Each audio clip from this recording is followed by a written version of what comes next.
Joe, I think folks make Christianity too complicated. I call Jesus Lord. Far as I'm concerned, me and him are square. You reckon calling him Lord settles everything. You ever read what Jesus said about folks who call him that? Can't imagine he'd complain about it. Lord's about as respectful as you can get. Earl,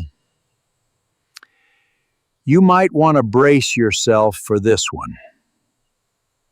Jesus said, "Not every one that saith unto me, Lord, Lord, shall enter into the kingdom of heaven." Hold on.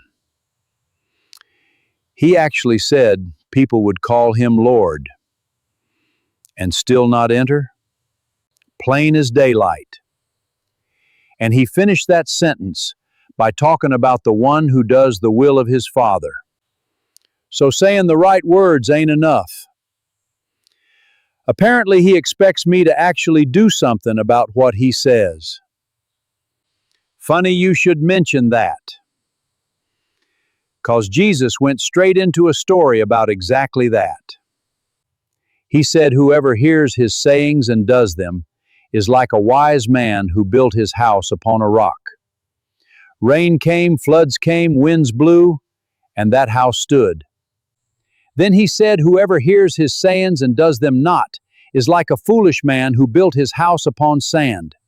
A storm came, and the foolish man's house was swept away, as it had no foundations.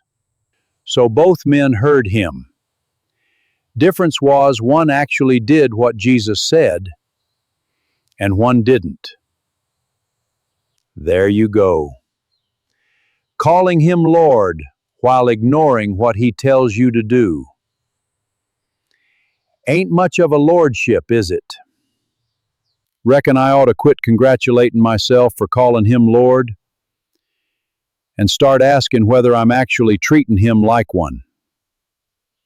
How about you watching? You call Jesus Lord? Then are you actually doing what he said?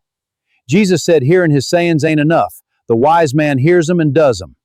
It's well past time you started doing, so get to it.